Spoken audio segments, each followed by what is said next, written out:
Hello everyone, कैसे हो आप सब लोग। Welcome back to YouTube channel God's gift के ऊपर। आज की वीडियो हमारी स्क्वायर रूट के ऊपर होने वाली है, उसको कैसे सोल्व करें। आज हम करेंगे long division method. Long division method जैसे हम डिवाइड करते हैं वैसे ही हम इसको स्क्वायर रूट को सिमिलर डिवाइड के तरीके से ही सोल्व करेंगे। बस थोड़ा उसमें मॉडिफिकेशन होगी, क्या मॉडिफिकेशन होगी, क्या कैसे वो डिवाइड से डिफरेंट होगा, अब वो मैं आपको बताऊंगा। सबसे पहले स्टार्ट करते हैं 1849। 1849 का हमने पता करना है स्क्वायर रूट। सबसे पहले आपने 1849 लिख लेना है, फिर उसके बाद आपने ये लाइंस लगा लेनी है। ठीक हो गया। फिर बाद में आपने पेयर बनाने हैं 2 के। जैसे मैंने आपको बताया था कि जो स्क्वायर रूट होता है उसमें यहाँ पे 2 लिखा होता है, स्क्वायर रूट के ऊपर 2 भी लिखा होता है। ठीक हो गया। ये 2 ही हमें बताएगा कि हमने 2 के पेयर बनाने हैं। अगर यहाँ पे 3 लिखा होगा तो यहाँ पे हम 3 के पेयर बनाएंगे। तो वैसे ही स्क्वायर रूट में यहाँ पर 2 लिखा है तो हम 2 के पेयर बनाएंगे। फिर उसके बाद ये हम कर रहे हैं स्क्वायर रूट। ठीक हो गया। हम स्क्वायर रूट कर रहे हैं। अब इसको लॉन्ग डिवीजन मेथड को हम सोल्व करेंगे with the help of squares. Squares की मदद से हम इसको सोल्व करेंगे। आपने 1 से लेके 9 तक सारे स्क्वायर याद कर लेने हैं। ठीक हो गया। फिर इसमें आपको हेल्प करेंगे इस लॉन्ग डिवीजन मेथड में कैसे लगाना है। अब हमने स्क्वायर फाइंड करना है जो 18 के इक्वल हो या फिर 18 से कम हो। जैसे हम डिवाइड करते हैं ना कि भाई या तो इसके इक्वल हो या तो इससे कम हो, वैसे ही हम स्क्वायर फाइंड करेंगे जो 18 के इक्वल होगा या 18 से कम होगा। अब अगर हम बात करें 1 की, 1 का स्क्वायर तो 1 होता है। ठीक है, ये तो 18 है। तो अगर हम बात करें 2 की, 2 का स्क्वायर तो 4 होता है। फिर अगर 3 की बात करें तो 3 3 ज़ा 9 हो गया। अगर 4 की बात करें 4 4 ज़ा 16 हो गया, कम है। ठीक है, 16 कम है। अब अगर हम 5 की बात करें तो 25 हो जाएगा, वो ज़्यादा हो जाएगा। तो हम 4 के ऊपर ही इसको यूज़ करेंगे, 4 ही हम यूज़ करेंगे। तो ये हम 4 यूज़ कर रहे हैं। 4 4 4 4 ज़ा 16, तो यहाँ पे आ जाएगा 16। फिर उसको अब हमेशा जैसे हम डिवाइड में करते हैं ना वैसे हम इसको सब्ट्रैक्ट करेंगे। अब 8 में से 6 जाएंगे तो यहाँ पे बचेगा 2, या फिर उल्टा भी बोल सकते हो, 6 को 8 बनाना है तो 6 + 2 8। वैसे ही जो हमने पेयर बनाया था वो हमारा आ जाएगा नीचे। ये हमारा 49 आ जाएगा नीचे। अब हम नेक्स्ट स्टेप में, ये हमारा पहला स्टेप था। अब नेक्स्ट स्टेप में जाने के लिए हम इस नंबर का डबल करेंगे। डबल 2 4 ज़ा 8, यहाँ पे आ जाएगा 8। ठीक हो गया। फिर उसके बाद हम एक डिजिट फाइंड करेंगे। ठीक हो गया। जैसे कोई भी डिजिट हो सकता है, 1 भी हो सकता है, 2 फाइंड 1 से लेके हम ये डिजिट 0 से लेके 9 तक फाइंड करेंगे। इस ब्लैंक में हम 0 से लेके 9 तक डिजिट फाइंड करेंगे। अगर वो इसके बराबर आया तो बिल्कुल सही है, अगर वो इसके कम आया तो डिवाइड आपको पता ही है, आगे चलती जाएगी चलती जाएगी। अब हम फाइंड करेंगे। जैसे मेरे को, मैं एक बार मान के चलता हूँ, ये सिर्फ 9 कंसिडर करता हूँ। कौन सा ऐसा स्क्वायर है जिसके एंड में 9 आता है? वो है हमारा 3 3 3 ज़ा 9, या फिर वो 7 भी हो सकता है, 7 7 ज़ा 49। तो मुझे ये पता चल रहा है ये ब्लैंक में मैं या 3 फिल करूँगा या 7 फिल करूँगा, जिसका मल्टीप्लाई करके ये हमारा आंसर आएगा। तो एक बार स्टार्ट हम 8 और ब्लैंक में 3 83 एक बार यूज़ करके देखते हैं।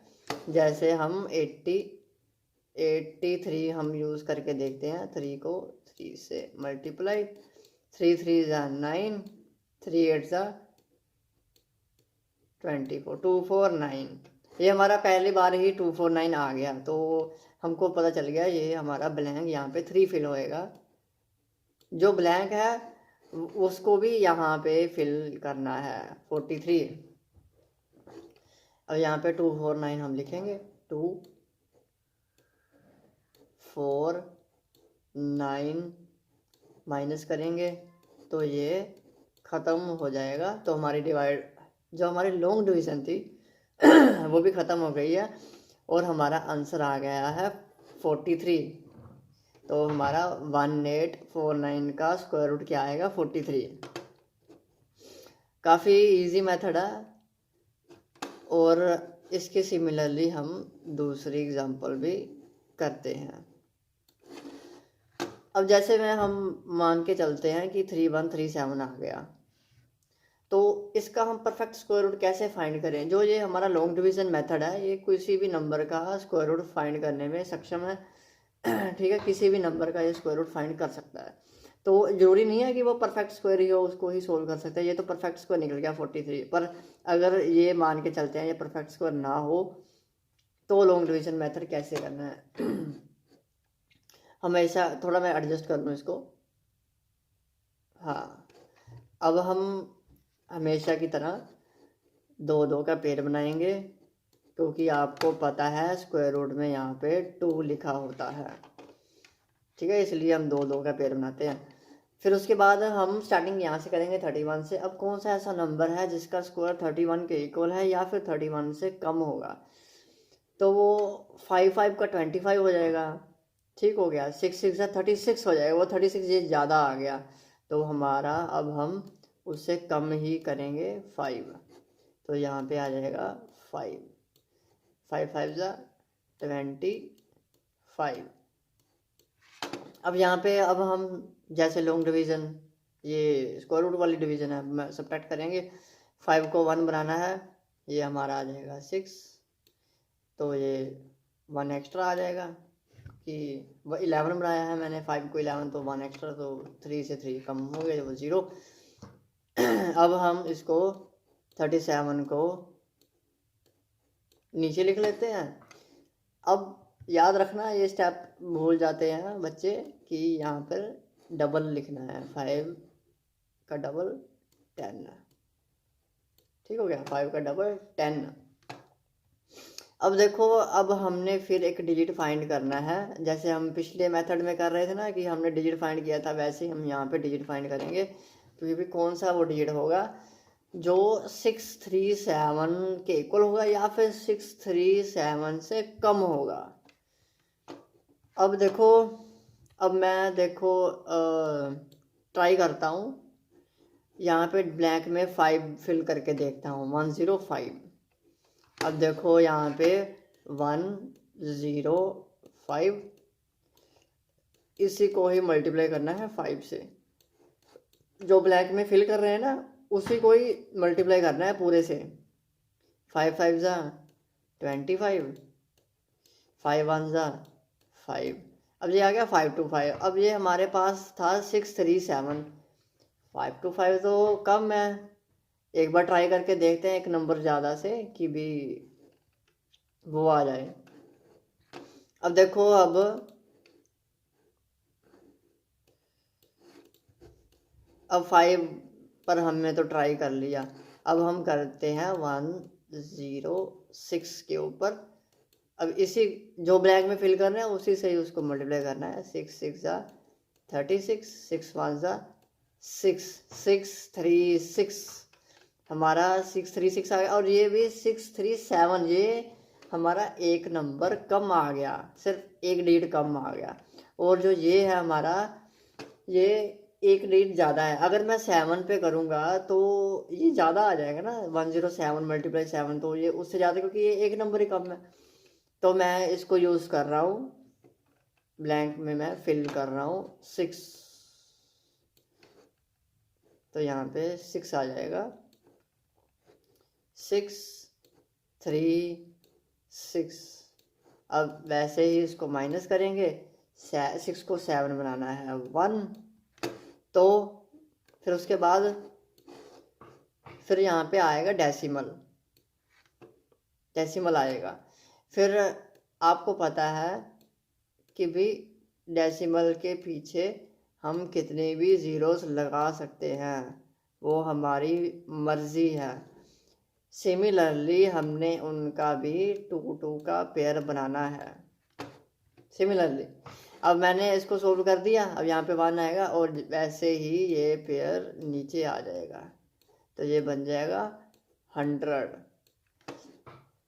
ये बन जाएगा 100। फिर उसके बाद देखो, अब यहाँ पे डेसिमल आ गया ना, तो यहाँ पे आएगा डेसिमल 100 बन गया। अब हम इसका डबल फिर लिखेंगे, जैसे 5 का डबल 10 लिखा ना, अब हम नेक्स्ट स्टेप में इसका डबल लिखेंगे। क्या होगा इसका डबल? 56 का डबल, 2 6 12, 1 कैरी आ गया, 2 5 10 प्लस 1 11, यहाँ पे आ जाएगा 1 1 2। अब यहाँ पे हम जैसे कर रहे हैं, हर नंबर के डबल के बाद एक डिजिट ब्लैंक खाली छोड़ेंगे, अब उसको फिल करेंगे। अब देखो, हम लॉन्ग डिवीज़न जैसे डिवाइड में होता है ना कि भी अंदर वाली चीज़ हमेशा बड़ी होनी चाहिए तभी हम डिवाइड कर पाते हैं। अब इसमें भी वही प्रॉब्लम आ गई कि ये यहाँ पे आ गया 100 और यहाँ पे ये कितने डिजिट का? 3 डिजिट का। अगर यहाँ पे मैं ब्लैंक फिल करूँ तो ये 4 डिजिट का हो जाएगा ना, 4 डिजिट तो ज़्यादा होते हैं 3 डिजिट से, तो इसलिए मैं इसको डिवाइड नहीं कर पाऊँगा। तो यहाँ पर हम 0 लिखेंगे। 0 लिखने के कारण आपको पता होगा, 0 लिखने के कारण साथ वाली पेयर भी नीचे आ जाता होता है। 0 0, जैसे हमने यहाँ पे 0 लिखा ना, वैसे हम यहाँ पे भी 0 लिखेंगे। सिमिलरली यहाँ पर लिखेंगे तो यहाँ पर भी लिखेंगे। अब हमने अब सिमिलरली यहाँ पे नेक्स्ट डिजिट हम फाइंड करेंगे। अब ये तो फिल हो गया ना, अब नेक्स्ट डिजिट आ गया, अब नेक्स्ट डिजिट भी फिल करना है। अब देखो ये कौन सा डिजिट है? 1 2 3 4 5, अब ये आ गया 5 डिजिट का। अब ये मेरे पास कौन से डिजिट है? 1 2 3 4 5, ये भी 5 डिजिट का है, ये भी 5 डिजिट का है, क्योंकि ब्लैंक में फिल करूँगा ना तभी तो साथ अंदर सोल्व होगा, क्योंकि ब्लैंक फिल करने के बाद ये 4 डिजिट 5 डिजिट में हो जाएंगे। अब ये 5 डिजिट का हो गया, अब ये भी 5 डिजिट का हो गया। अब पता कैसे चलेगा 5 डिजिट बड़ा, 5 डिजिट में से कंपैरिजन करना है कौन सा बड़ा है। अब देखो 1 के बाद 0 आ रहा है, अब या 1 के बाद 1 आ रहा है, 1 बड़ा होता है, तो ये मेरा 5 डिजिट, मेरा अभी भी ये ज़्यादा आ रहा है 1 1 2 0, तो अंदरला अभी भी कम है, तो मैं फिर यहाँ पे 0 लगाऊंगा। जैसे मैंने यहाँ पे 0 लगाया वैसे ही मैंने यहाँ पर भी 0 लगाया, तो यहाँ पे फिर एक पेयर नीचे और आ जाएगा, फिर यहाँ पे भी एक पेयर और नीचे आ जाएगा। अब ये बड़ी होगी रकम, अब ये रकम छोटी होगी, अब हम इसको डिवाइड कर सकते हैं। अब मैं सीधा ही लिख रहा हूँ, यहाँ पे 8 आएगा। अब मैं कैलकुलेट नहीं कर रहा हूँ, मैं एक बार सीधा ही कर रहा हूँ क्योंकि टाइम बहुत ज़्यादा वेस्ट हो जाएगा। तो यहाँ पे 8 मल्टीप्लाई करोगे तो ये जो हमारा आंसर होगा 8, यहाँ पे भी 8 आएगा, क्योंकि हमने वहाँ पे लिखा तो यहाँ पे भी अगर वहाँ पे लिख रहे हो तो यहाँ पे भी लिखना है।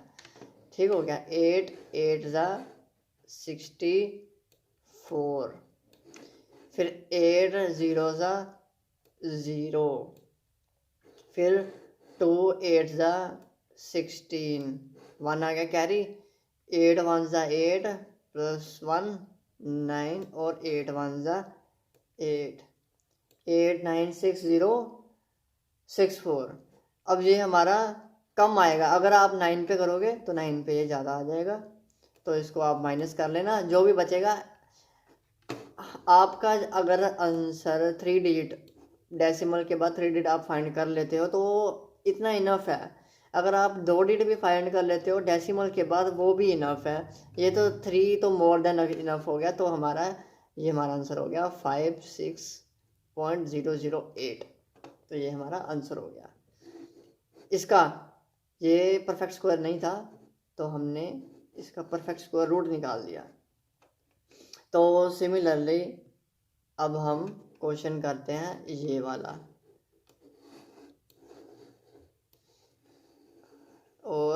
ये देखो, अब ये देखो हमेशा की तरह यहाँ पे बनाने हैं पेयर। पेयर बनाने के बाद कौन सा ऐसा नंबर होगा जो 13 के इक्वल या 13 के कम होगा।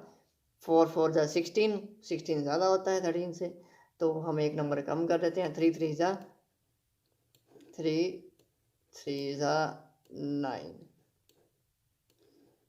तो अब 9 को मैंने 3 बनाना है, तो यहाँ पे आएगा 4 और यहाँ पे नीचे 69 का पेयर आ जाएगा।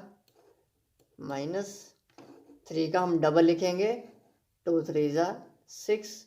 एक ब्लैंक फिल करेंगे, वो ब्लैंक जो भी फिल करेंगे यहाँ पे भी आंसर में भी वो आएगा।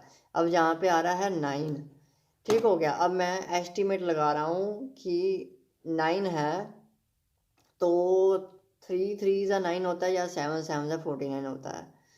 तो मैं एक बार 3 पे ट्राई कर लेता हूँ। ये हमारा 63 मल्टीप्लाई 3, 3 3 जा 9, 3 6 जा 18। तो ये आया नहीं, तो मैं ट्राई कर लेता हूँ एक बार 67 के ऊपर।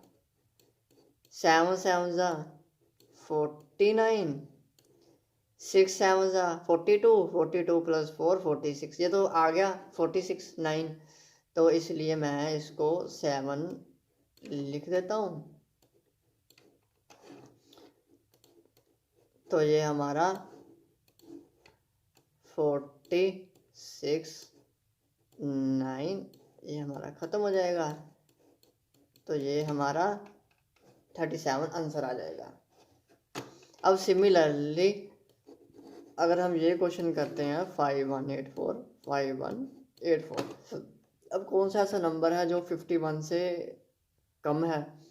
वो होगा हमारा, अगर ट्राई मैं करूँ 7 7 जा 49 वो कम है, 8 8 जा 64 तो वो ज़्यादा आ गया। तो ये हमारा 7 पे आ जाएगा। 7 7 जा 49।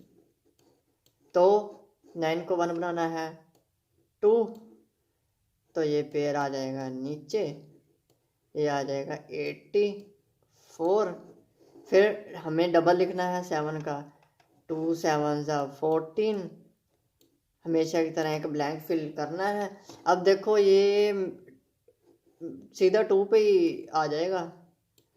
2 2 2 2 जा 4, 2 4 जा 8, 2 1 जा 2। तो ये डिवाइड ख़त्म हो गई हमारी। तो ये हमारा 72 हमारा आंसर हो जाएगा। तो इसी तरह आपने सीख लिया लॉन्ग डिवीज़न मेथड। ये सबसे बेसिक क्वेश्चन था। अगर आपको ये समझ आ गया तो आप कोई भी लॉन्ग डिवीज़न का सम कर सकते हैं, क्योंकि यही तो है कि भी अब प्रॉब्लम आ गई। प्रॉब्लम वाला क्वेश्चन यही था, इसमें सब प्रॉब्लम्स आ गई हैं। तो आपको सब पता चल गया है कि अगर प्रॉब्लम आती है, अगर अंदर कम होता है तो ज़ीरो लगा के हम साथ वाला पेयर नीचे लेके आ सकते हैं। तो इसके साथ भी ज़ीरो ज़रूर लिखना है। तो thank you so much, thanks for watching, subscribe if you like. हम ही जीतेंगे।